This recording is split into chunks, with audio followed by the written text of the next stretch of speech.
I think there is no choice.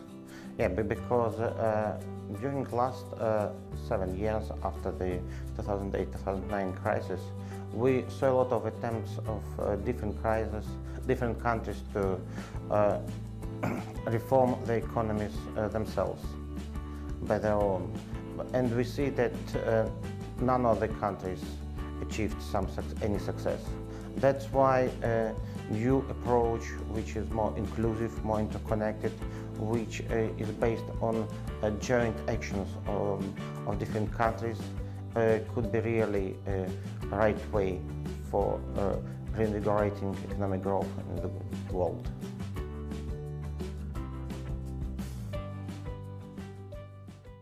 With the G20, I think the important area to coordinate is infrastructure finance.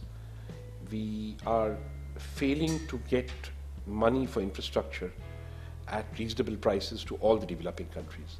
So the big coordination success of the G20 and of this presidency, I think, would be if we are able to get infrastructure finance, which includes all environmental finance, at concessional rates, not even at concessional rates, at rates that are the same as the rates that Walmart gets to the developing countries.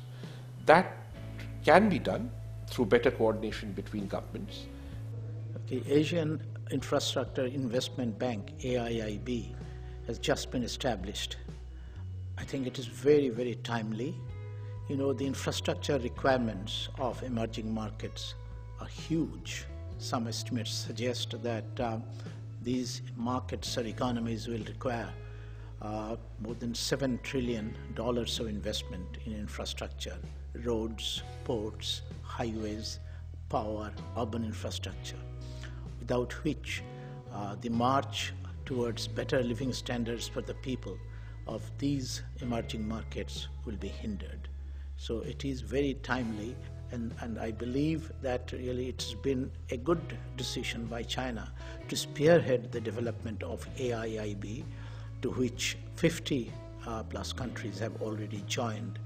And I do think that by providing financial and technical assistance to infrastructure in developing and emerging countries, it will really unleash the potentials of those countries to move forward, to march forward to better living standards of its people. Our conclusion is that the infrastructure investment requirements are massive, and they are not currently being met.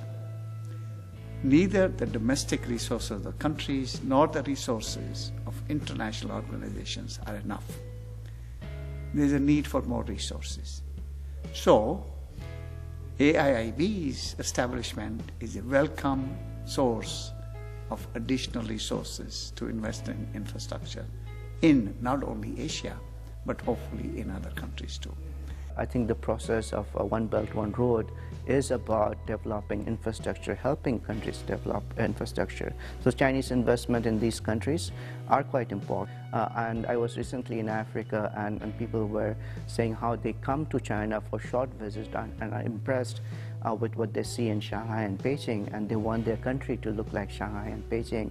And so it's good that China is doing tremendous work in countries like Africa and continents like Africa to develop various kinds of institutions and infrastructure. I think it is important in the neighborhood as well that China does it.